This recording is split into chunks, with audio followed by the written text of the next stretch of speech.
Life wasn't a piece of cake for me, never had been.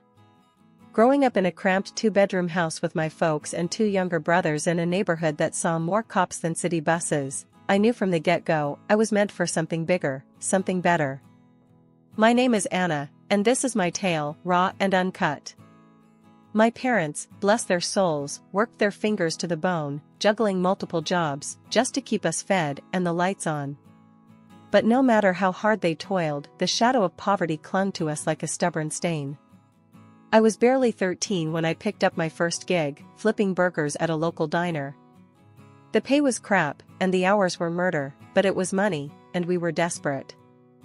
"Anna, you should be focusing on your studies, not working yourself to the ground," my dad used to say, his face etched with worry and exhaustion from his own endless shifts at the factory. "Yeah, well, dreams don't pay the bills, Dad," I'd retort, my teenage defiance in full display. I was stubborn, always had been, but behind the sass, I shared his dreams of a better life, a life where we weren't constantly choosing between paying the rent and putting food on the table. High school was a blur of classes, work, and sleepless nights spent studying or helping Mom with the house. College was a far-off fantasy, something we couldn't afford to even think about. But I was determined to break the cycle of poverty that had ensnared my family for generations. When my parents passed away, it was like the ground had been ripped from under me. They were gone too soon, victims of a life spent fighting a battle they couldn't win. I was 19, suddenly the head of our little family, and more determined than ever. I doubled down on work, saving every penny, sacrificing sleep, social life, anything that wasn't essential.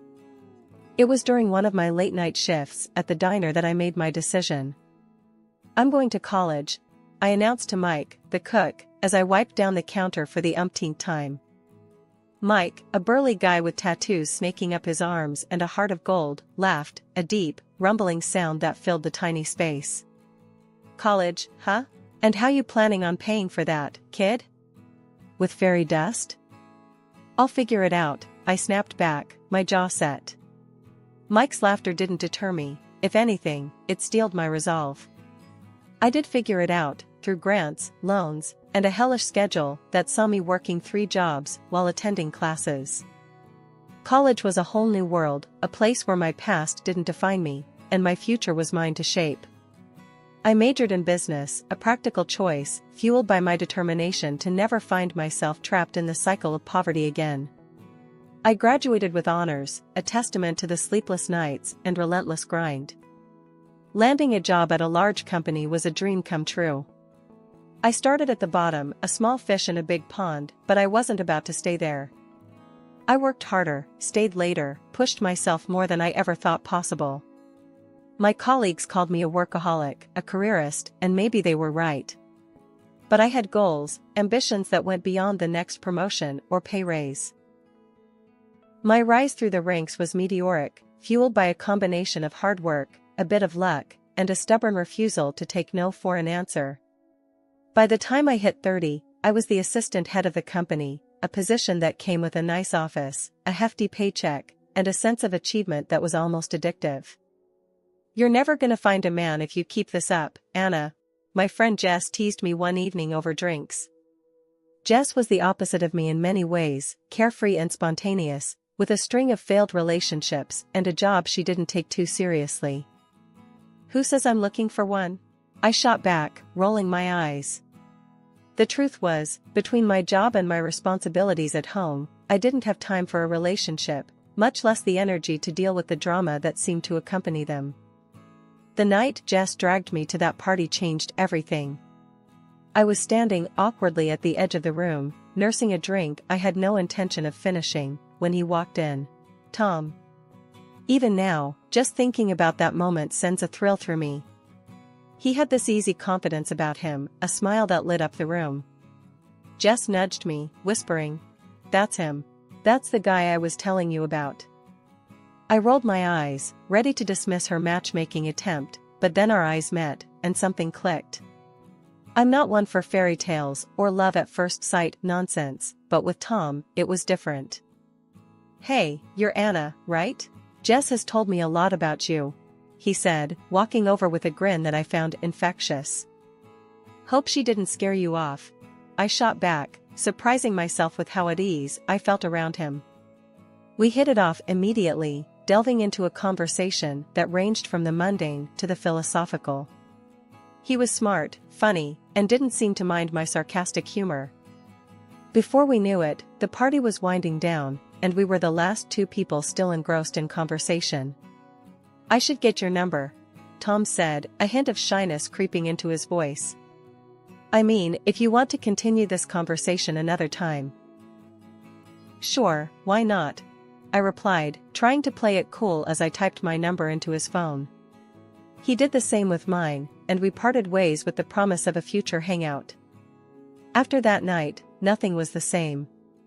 Tom and I hit it off instantly, bonding over our mutual disdain for small talk and our shared ambition.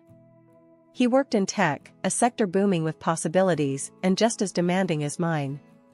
Our first date wasn't your typical dinner and a movie. We spent it at a 24-hour diner, talking until the sun peeked over the horizon. "You're not like other women, are you?" Tom asked, his eyes studying me over his third cup of coffee. "And what's that supposed to mean?" I retorted, raising an eyebrow. My guard was up. I had heard variations of this line before, and it usually meant trouble. "It's a compliment, Anna. You're driven, fierce. You know what you want. It's refreshing," he clarified, his tone sincere. I was taken aback, not used to receiving genuine compliments that didn't have an ulterior motive. Our relationship progressed quickly from there. Tom was different from anyone I'd ever dated. He didn't expect me to play the doting girlfriend, to cook dinners, or keep a spotless house. He valued my ambition, encouraged it even. When I had to stay late at work or bring work home, he didn't complain. More often than not, I'd come home to find that he'd ordered in or cooked something himself. "Anna, I don't need you to be a housewife. I just need you to be you," Tom said one evening, as we sat on the couch, surrounded by takeout boxes. It was the first time someone had said something like that to me, and it struck a chord deep within. My friends noticed the change in me. Jess, always the first to comment on my love life or lack thereof, was the most vocal. "What has Tom done with Anna?" she joked one evening when we met for drinks. "You're glowing, and I haven't seen you touch your phone once." "He's different," I admitted, feeling a smile spread across my face, just thinking about him. When Tom proposed, it was out of the blue, at least for me. We were walking in the park, a rare day off for both of us. I was rambling on about a new project at work, excited about the challenges it presented. Without warning, Tom stopped walking, turning to face me with a seriousness I hadn't seen before. "Anna, I love you. I love your passion, your drive, your relentless pursuit of what sets your soul on fire. I don't want to spend another day without you by my side. Will you marry me?" he asked, pulling out a ring. I was speechless, which for me, was a rarity. "Are you sure? I mean, I'm a handful. I work a lot, I'm not the best at this domestic stuff." "Anna, stop," Tom interrupted, a soft laugh escaping him. "I'm not asking you to be anything other than who you are. That's the woman I fell in love with. That's the woman I want to marry." So, I said yes. It felt right, like everything in my life had been leading me to this moment. Marrying Tom was the easiest decision I ever made, but dealing with his mother, well, that was a whole different ball game. From the get-go, it was clear she had reservations about me. Not the kind you could easily brush off either. These were the deep-seated, "I've got my eye on you" kind. The first time I met her, it was awkward. We were at Tom's family home for dinner. His mom, Mrs. Thompson, was a petite woman with sharp eyes that missed nothing. The house was immaculate, the kind of clean that made you nervous to touch anything.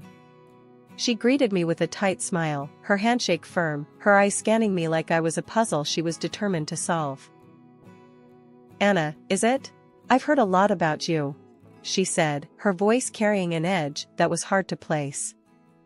"All good, I hope," I replied, trying to keep the mood light. "We'll see," she said, her smile not reaching her eyes. That should have been my first clue. Dinner was an exercise in patience. Mrs. Thompson had prepared a feast, but it felt more like an interrogation than a meal. She asked about my job, my family, my intentions with Tom, each question loaded like a cannon, ready to fire. "You work a lot, don't you, Anna?" she asked, passing me the salad. "I do, but I love my job. It's very fulfilling," I responded, trying to sound confident. "And what about when you have children? Who will take care of them if you're always working?" she pressed, her gaze fixed on me. Tom jumped in, trying to deflect the tension. "Mom, Anna's career is important to her, just like yours was to you." Mrs. Thompson huffed, clearly not pleased with the comparison. "I was always there for my children. A mother's place is with her family." The dinner dragged on, with Mrs. Thompson making veiled comments about traditional family roles and the importance of a woman being present in the home. It was exhausting, trying to defend my life choices to a woman who had already judged me. After we left, Tom was apologetic. "I'm sorry, Anna. I know she can be a bit much." "A bit?" I laughed, despite the tension. "She makes the Spanish Inquisition look like a casual chat." Tom sighed, running a hand through his hair. "I know she's tough, but she's just protective. She'll come around." But as time went on, it became clear Mrs. Thompson had no intention of coming around. Every visit was a minefield. Comments about my cooking, my career, even the way I dressed. It was like she had a checklist of everything a proper wife should be, and I was failing miserably. Mrs. Thompson's disapproval of me never wavered, not through any of our attempts to win her over or any compromises we tried to make. Her disdain was like a constant chill, impossible to ignore. But in the end, Tom and I got married, despite her cold disapproval. Our wedding was a modest ceremony, just how we wanted it, but throughout it all, Mrs. Thompson stood off to the side, her face as stony as ever. 2 years after tying the knot with Tom, life threw us a beautiful curveball. I was pregnant. The news brought us joy we hadn't imagined, but it also ramped up the tension with Mrs. Thompson, Tom's mom, to levels I didn't think were possible. With the pregnancy, I decided to work from home, a move my boss was surprisingly cool about. This arrangement, however, seemed to put me under a magnifying glass in Mrs. Thompson's eyes, giving her more ammo to criticize my every move. "You're still glued to that computer? Shouldn't you be resting or, I don't know, knitting something for the baby?" Mrs. Thompson's voice was laced with that familiar disapproval as she walked into our living room uninvited, as had become her habit. "I'm perfectly capable of managing my work and taking care of myself, thank you very much," I snapped back, frustration bubbling inside me. The last thing I needed was her archaic views on what a pregnant woman should and shouldn't do. "And Tom? Does he approve of his pregnant wife working like a mule?" she prodded further, ignoring my irritation. "Tom supports me, completely. Unlike some, he understands that I can work and be pregnant at the same time," I retorted, not bothering to mask my annoyance. Tom, ever the peacemaker, tried to intervene, sensing the growing tension. "Mom, please. Anna's doing great, and we're fine with our arrangement. Let's not turn this into an issue." But Mrs. Thompson was relentless. "I'm just saying, back in my day, we took care of our men and our homes. We didn't hide behind a screen all day." Her words stung, igniting a fury in me that I'd managed to keep at bay. "Well, it's not your day anymore, Mrs. Thompson. Times have changed. Women work, men help at home, and families manage just fine." Tom sighed, stepping between us. "Mom, I've told you before, Anna and I are happy with how we're handling things. Please, just respect our choices." But respect was a tall order for Mrs. Thompson. She viewed my work, especially during pregnancy, as a personal affront, a deviation from the norm she held so dear. Our home became a battleground, with each visit from her a test of my patience and Tom's diplomacy. Life has this funny way of throwing curveballs when you least expect it. Just when Tom and I were getting a handle on the whole pregnancy thing, his world turned upside down. He came home one day, looking like he'd lost a fight with a bear. "I got laid off," he said, the words heavy with worry. With the baby on the way, I don't know how we're gonna manage. I won't lie, my heart sank. But seeing him so defeated, I knew I had to be the strong one. We'll figure it out, I assured him, wrapping my arms around him. We always do. As if on cue, life decided to test our resolve further. Tom's mom, Mrs. Thompson, took a nasty fall down her stairs, breaking her leg in 2 places. She was hospitalized, and with Tom out of work, the last thing we needed was another mouth to feed. But Tom, ever the dutiful son, had a plan. Anna, I was thinking. He started, hesitantly. Maybe we could move in with my mom for a bit. It'll save us on rent, and we can look after her while she recovers. The thought of living under the same roof as Mrs. Thompson sent chills down my spine. But looking at our finances, and with a baby on the way, it made sense. Okay, I agreed, albeit reluctantly. But only until we get back on our feet. Mrs. Thompson's house was a fixer-upper that hadn't seen a fix in decades. The plan was to stay there, help her out, save some money, and then move into a place of our own, somewhere close to a good school, somewhere we could start fresh. However, plans are one thing, reality another. From the day Mrs. Thompson came home from the hospital, life became a living nightmare. Nothing I did was right. You call this cooking? She'd scoff at every meal. And look at this place, it's a mess. I tried, really tried, to bite my tongue and keep the peace, but it was hard. Especially when Tom landed a new job, which meant he was hardly ever home, leaving me to juggle work, pregnancy, and a cantankerous invalid who thought the sun shone out of her son's behind. Are you even working, or just messing around on that computer all day? Mrs. Thompson would yell from her room whenever she saw me on my laptop. I'm working, Mrs. Thompson. I have a job, remember? I'd respond, my patience wearing thinner by the day. Well, you could fool me. Looks like you're playing games, she'd retort, convinced I was squandering my time. It was endless. If she wasn't complaining about the food, it was about how I arranged the living room or how I didn't pamper her enough. I need tea. And bring something sweet with it. And after, you can give me a massage. My leg's killing me, she'd demand, as if I were her personal servant. Every day, I counted down the minutes until Tom got home, not for the company, but for the brief respite his presence offered from her complaints. But even then, it wasn't enough. Talk to your mother, Tom. Please, I can't take much more of this. I'd plead with him night after night. Tom was in a tough spot, caught between his wife and his mother, but he always tried to mediate. Mom, Anna's doing her best.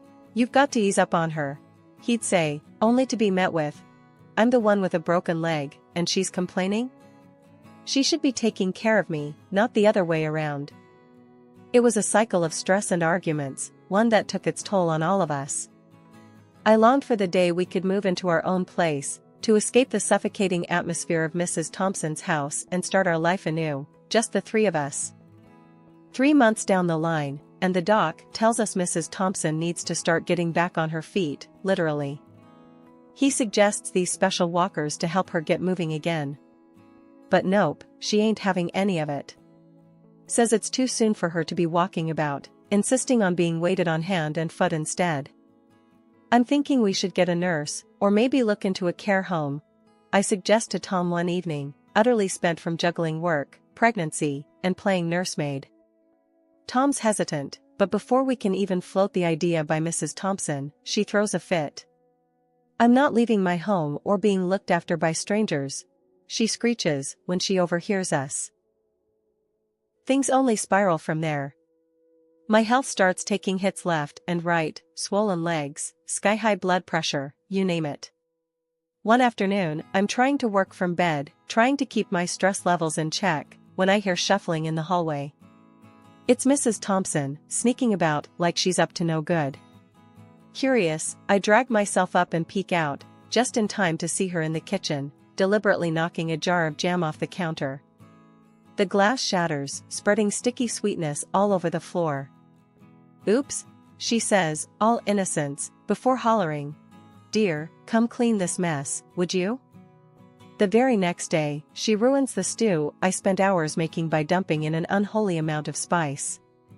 Just adding a bit of flavor, she says, smirking as my mouth feels like it's on fire. But the last straw? She messes with my tea. After dinner, Tom's about to pour himself a cup when she screeches like a banshee. "Don't touch that." It turned out, she laced it with laxatives, a nasty lesson for not spending enough time in the kitchen. Tom's livid. "This is beyond the pale, Mom. You could have heard Anna and the baby."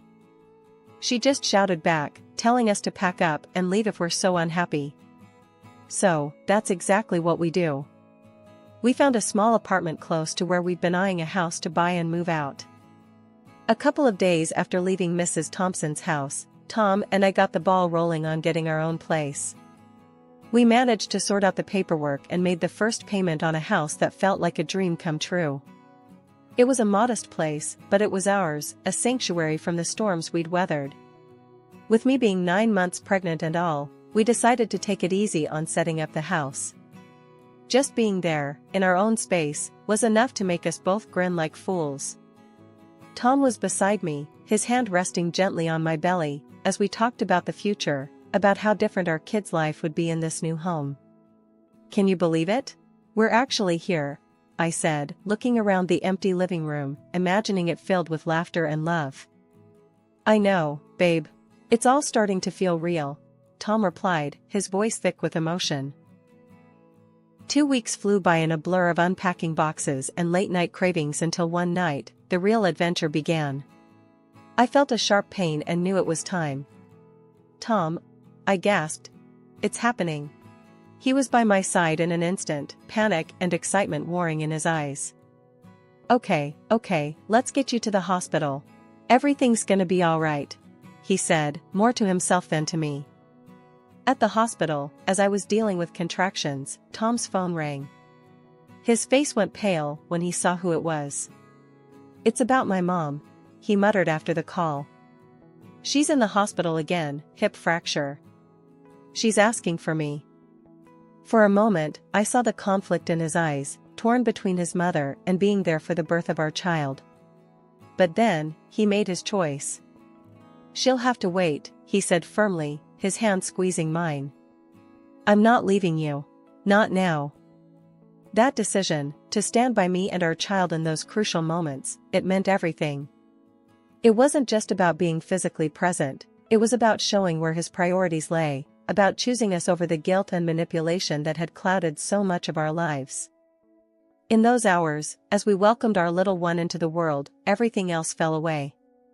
The struggles with Mrs. Thompson, the uncertainties about our future, they all seemed to shrink in the face of this new life we'd brought into the world. Finally back in our new home, me, Tom, and our little bundle felt like we could start fresh, really begin our lives as a family. It was a peace I hadn't felt in months, maybe even years. That peace, though, got tested about a week later. Tom got a call from his mom. I overheard bits and pieces, the tension in his voice a clear sign of what was coming. After he hung up, he filled me in. "Mom's saying she wants to move in here. Thinks you should take care of her while she recovers," Tom said, a hard edge to his words I rarely heard. My heart sank for a moment, memories of the last few months flashing back. But then, Tom continued. "I told her no. I said she needs professional care, not us. She's gotta understand we've got our own family to look after now." I was stunned, honestly. "Really? You said that?" I asked, half expecting him to say he was just kidding. "Yeah, I did. It's about time she realized we can't keep bending over backwards. I'm choosing you and the baby, our little family," he said, determination in his eyes. His mom tried the guilt trip, crying over the phone, trying to get Tom to cave. But he stood his ground, ended the call. It was a moment that marked a turning point for us, a clear stand that our little family was our priority. Life in our new home turned into our haven. Tom, me, and our baby were building something special, untouched by the drama and stress of the past. I got back to work, juggling deadlines and diapers, but it felt manageable, with Tom by my side, supporting me every step of the way. "Can you believe we're doing this?" Really doing this?" I asked Tom one evening, the baby asleep between us on the couch. He smiled, that warm, reassuring smile that had gotten me through the toughest times. "Yeah, I can. We made it through the storm. Now, it's just us, building the life we always wanted."